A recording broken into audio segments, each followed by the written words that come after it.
રાજ્યમાં ભર શિયાળે ચોમાસા જેવો માહોલ છે। પૂર્વ દક્ષિણ પૂર્વના પવન ફૂંકાઈ રહ્યા છે। રાજ્યના મોટાભાગના વિસ્તારોમાં વાતાવરણ પલટાયું છે। વાદળછાયું અને ધુમ્મસભર્યું વાતાવરણ છે। અમુક વિસ્તારમાં કમોસમી વરસાદ છે। લઘુત્તમ તાપમાન સામાન્ય કરતા 2 થી 5 ડિગ્રી ઊંચું છે।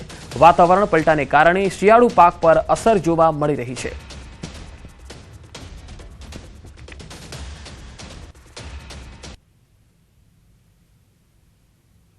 અને તેની અસર છે રાજ્યના વાતાવરણ ઉપર જોવા મળી રહી છે। આજે પણ અમદાવાદ શહેરમાં વહેલી સવારથી જ ધુમ્મસભર્યું વાતાવરણ જોવા મળી રહ્યું છે। અમુક વિસ્તારમાં વાદળછાયું વાતાવરણ સાથે સાથે કમોસમી વરસાદી છાંટા પણ પડ્યા છે। એટલે વાતાવરણમાં જે રીતે પલટો આવી રહ્યો છે અને તેના કારણે ખેડૂતોની ચિંતા વધી રહી છે। હવામાન વિભાગનું અનુમાન છે કે અત્યારે પૂર્વ દક્ષિણ પૂર્વના જે પવનો ફૂંકાઈ રહ્યા છે અને તેના કારણે ભેજ આવી રહ્યો છે અને ભેજના કારણે વાતાવરણમાં પલટો છે તે જોવા મળી રહ્યો છે। ધુમ્મસભર્યું વાતાવરણ વાદળછાયું વાતાવરણ છે તે જોવા મળી રહ્યું છે। પરંતુ બદલાતું વાતાવરણ છે કૃષિ પાક ઉપર નુકસાન કરી રહ્યું છે, કારણ કે શિયાળુ પાક છે, ઘઉંનો પાક છે, જીરુંનો પાક છે, તેને આ ભેજવાળું વાતાવરણ છે તે નુકસાન કરી શકે છે। વારંવાર વાતાવરણના પલટાને કારણે ખેડૂતોની ચિંતા વધી રહી છે। ત્યારે હવામાન વિભાગનું અનુમાન છે કે આગામી 24 કલાક વાતાવરણ યથાવત રહેશે। કેમેરામેન પ્રકાશ દેસાઈ સાથે વિભુ પટેલ, ન્યૂઝ 18 ગુજરાતી, અમદાવાદ। તો અરવલ્લી જિલ્લાના વાતાવરણમાં પણ પલટો છે। માલપુર મેઘરજમાં કમોસમી વરસાદથી ખેતીમાં નુકસાનની ભીતિ સેવાઈ છે। ઘઉં અને બટાકાના પાકમાં રોગ આવવાની શક્યતા વધી છે। જિલ્લામાં 80,000 હેક્ટર જમીનમાં વાવેતર કરાયું છે। તો અરવલ્લીમાં મોટાભાગના વિસ્તારોમાં ચોમાસા જેવો માહોલ જામ્યો છે। મેઘરજ અને માલપુર પંથકથી આ તસવીરો આવી રહી છે। કમોસમી વરસાદ પડ્યો છે। મુખ્ય રસ્તાઓ વરસાદી પાણીમાં ભીંજાઈ ગયા છે। ચોમાસા જેવો માહોલ ભર શિયાળે જામ્યો છે। માલપુર અને મેઘરજમાં વરસાદી અહેવાલ। હવે મહીસાગરથી પણ તસવીર આવી રહી છે। મહીસાગર જિલ્લામાં વહેલી સવારથી વાદળછાયું વાતાવરણ છે। આકાશમાં વરસાદી વાદળ છવાતા કમોસમી વરસાદની ભીતિ છે। એકાએક વાદળછાયું વાતાવરણ અને વરસાદી માહોલ છવાતા ખેડૂતોના પાકને નુકસાનની ભીતિ છે। કમોસમી વરસાદ પડે તો ખેડૂતોના રવિ પાકને નુકસાન જઈ શકે। વાદળછાયા વાતાવરણ વચ્ચે વરસાદી વાદળ છવાતા ખેડૂતોમાં ભારે ચિંતા વ્યાપી છે। બનાસકાંઠા જિલ્લામાં વહેલી સવારથી જ વાદળછાયું વાતાવરણ છે। આકાશમાં છવાયા છે કાળા ડિબાંગ વાદળો। ખેડૂતો ચિંતિત છે। કમોસમી વરસાદ આવે તો ખેડૂતોના પાકોને નુકસાન જઈ શકે છે। ઘઉં, રાયડો, બટાકા, વરિયાળી જેવા પાકો જે છે એ તૈયાર પાકો કહેવાય, જે અત્યારે લણવાનો સમય આવશે અને ત્યાં આ પાકને લઈને આ વરસાદ જે આવી રહ્યો છે તે નુકસાન પહોંચાડી શકે છે। વાતાવરણના બદલાવથી ખેડૂતો ચિંતિત છે। સુરેન્દ્રનગરના સાયલા તાલુકામાં સતત બીજા દિવસે એસઓજીની કાર્યવાહી। એસઓજીએ ગેરકાયદેસર કાર્બોસેલનું ખનન ઝડપી પાડ્યું। ચોરવીરા ગામની સીમમાંથી ગેરકાયદે કાર્બોસેલના 20 થી વધુ કુવાઓ મળી આવ્યા। સ્થળ પરથી 15 ચરખી સહિત લાખોનો મુદ્દામાલ જપ્ત કર્યો। ગેરકાયદે કાર્બોસેલના કુવામાંથી જીવના જોખમે કામ કરતા 50 જેટલા શ્રમિકોને પણ બહાર કાઢવામાં આવ્યા। સ્થાનિક તંત્ર અને ખાણ ખનીજ વિભાગને અંધારામાં રાખી એસઓજીની ટીમે દરોડા પાડતા અનેક સવાલ ઉઠી રહ્યા છે। વધુ માહિતી મેળવીએ। સુરેન્દ્રનગરથી સંવાદદાતા અક્ષય જોશી જોડાયા છે। અક્ષય, સાયલામાંથી જે મુદ્દામાલ જપ્ત કરાયો છે, હાલ શું વધુ અપડેટ છે અને શું કાર્યવાહી થશે? જી, ચોક્કસથી વાત કરવામાં આવે તો સાયલા તાલુકાના ચોરવીરા ગામની સીમમાં એસઓજી પોલીસ ટીમ દ્વારા છેલ્લા 2 દિવસથી સતત દરોડા કરવામાં આવી રહ્યા છે અને 20 જેટલા કાર્બોસેલના ગેરકાયદેસર કુવા મળી આવ્યા છે।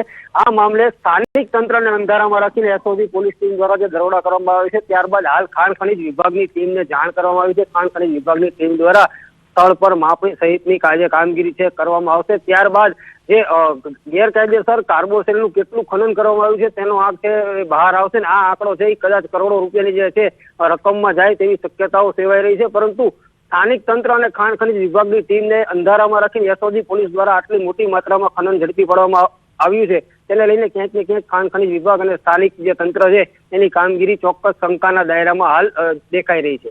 જી અક્ષય, આભાર માહિતી આપવા માટે। મહેસાણાના ઊંઝામાં ફૂડ વિભાગે દરોડા પાડ્યા અને જીરું વરિયાળીમાં મોટી ભેળસેળ ઝડપી પાડી। ફૂડ વિભાગે ઊંઝાની ફેક્ટરીઓમાં ઓચિંતી તપાસ હાથ ધરી। જીરું વરિયાળીમાં વ્હાઇટ પાવડરની ભેળસેળનો મોટો પર્દાફાશ થયો છે। 3 દિવસની રેકી બાદ ફૂડ વિભાગે કૌભાંડ ઝડપ્યું છે। 21.86 લાખનો શંકાસ્પદ જથ્થો સીઝ કરાયો છે। જિલ્લા ફૂડ ઓફિસરની ટીમે કડક કાર્યવાહી હાથ ધરી છે। ફૂડ વિભાગે લીધેલા સેમ્પલ લેબોરેટરીમાં તપાસ અર્થે મોકલી આપવામાં આવ્યા છે। રાજકોટમાં ફિલ્મી સ્ટાઇલમાં પોલીસે નશેડીને ઝડપી લીધો. શેઠ વડાળાથી ભાયાવદર સુધી પીછો કર્યો હતો. આ તસવીરો જુઓ. દારૂના નશામાં ધૂત ચાલકે અનેક વાહનોને અડફેટે લીધા. પોલીસની સાયરન અને પૂરપાટ થારના વિડીયો સોશિયલ મીડિયામાં વાયરલ થઈ રહ્યા છે. ભાયાવદર પોલીસે અરણી રોડની ગોળાઈ પર વોચ ગોઠવી. ચાલકે ગાડી ન રોકતા પોલીસે ફિલ્મી ઢબે પીછો કર્યો. જામનગરનો રહેવાસી મહેન્દ્રસિંહ જાડેજા નશાની હાલતમાં હતો અને ઝડપાયો હતો. પોલીસે સફેદ થાર કબજે કરી છે અને હાલ કાયદેસરની કાર્યવાહી કરવામાં આવી રહી છે. બે અલગ અલગ તસવીરો તમે જોઈ શકો છો. સંવાદદાતા મુનાફ બકાલી મારી સાથે જોડાયા છે. મુનાફ, હાલ આ નશેડી સામે શું કાર્યવાહી ચાલી રહી છે? બિલકુલ ચોક્કસ પંકજ જણાવી દો.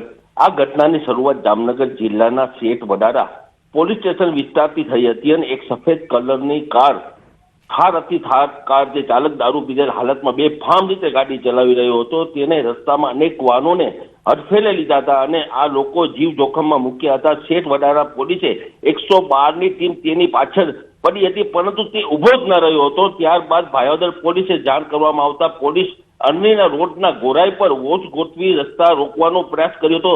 તેમ છતાં પણ આ નશાખોર ચાલક ગાડી ઊભી રાખવાના બદલે પૂરપાટ વાગે હાંકાણી મૂકી હતી અને જેથી ભાયાવદર પોલીસે ફિલ્મી ઢબે તેને પીછો કર્યો અને આખરે ભાયાવદર સરદાર ચોક ખાતે ગાડીને કોર્નર કરી આરોપીને દબોચી દીધો હતો. જે રીતે સીસી વિડીયો સામે આવ્યા હતા તેમાં સ્પષ્ટ દેખાઈ રહ્યો છે કે આગળ થાર અને પાછળ પોલીસની ગાડી પૂર ઝડપે આવી રહી છે.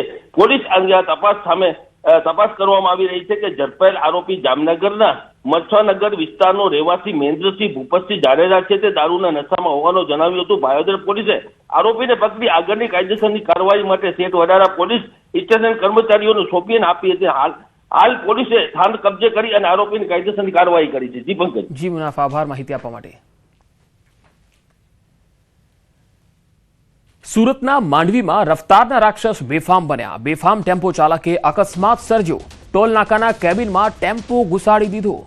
અરેઠના કરંજ ટોલ નાકા પર આ ઘટના બની. કારને ટક્કર મારી ભાગવા જતા અકસ્માત થયો. કેબિનમાં રહેલા 2 કર્મચારીઓ ઈજાગ્રસ્ત થયા છે. કોસંબા પોલીસ ઘટના સ્થળે પહોંચી છે અને ચાલકની અટકાયત કરી. ટોલ નાકાનું કેબિન રસ્તા પર પડી જતા ટ્રાફિક જામ થયો હતો. પોલીસે ક્રેન બોલાવી ટોલ નાકાનું કેબિન સાઈડ કરી ટ્રાફિક ખુલ્લો કર્યો હતો. તો બે અલગ અલગ તસવીરો આપણે બતાવીશું. સુરતની સંવાદદાતા કેતન મારી સાથે જોડાયા છે. કેતન, આજે રફતારના રાક્ષસો બેફામ બન્યા છે. હાલ શું કાર્યવાહી પોલીસ તરફથી થઈ રહી છે? ચોક્કસની વાત કરો તો સુરત જિલ્લાના કીમ માંડવી સ્ટેટ હાઈવે ઉપર ટેમ્પો ચાલકે બેફામ ટેમ્પો હંકારતા અરેઠ તાલુકાના કરંજ ટોલ નાકા પાસે ઘટના બનવા પામી હતી. કારને ટક્કર મારીને ભગવા જતા ટોલ નાકાના કેબિનની અંદર ટેમ્પો અથડાવી લેતા ભારે નુકસાન થવા પામ્યું હતું અને કેબિનની અંદર 2 જેટલા કર્મચારીઓ ટોલ નાકા પર કામ કરતા હતા એઓને સામાન્ય ઈજા થઈ હતી અને જે સામાન્ય ઈજા થતા એઓને ખાનગી હોસ્પિટલ ખાતે ખસેડવામાં આવ્યા હતા. અને ખાસ કરીને આ ટોલ નાકાનું જે કેબિન આડું થઈ ગયું અને જે રસ્તો બંધ થઈ જવા પામ્યો હતો અને પોલીસે ક્રેન બોલાવી અને આ જે કેબિન રસ્તાની વચ્ચે આવી ગયું હતું એ કેબિનને હટાવી અને ટ્રાફિકને પૂર્વરત કાર્ય કરવામાં આવ્યું હતું. અને કોસંબા પોલીસે ઘટના સ્થળે પહોંચી અને ટેમ્પો ચાલકની અટકાયત કરી અને જે બેફામ રીતે ટેમ્પો ચલાવે છે અને મોટર વ્હીકલ એક્ટની કલમ મુજબ આના પર ગુનો દાખલ કરીને વધુ તપાસ હાથ ધરી છે. જી કેતન, આભાર માહિતી આપવા માટે.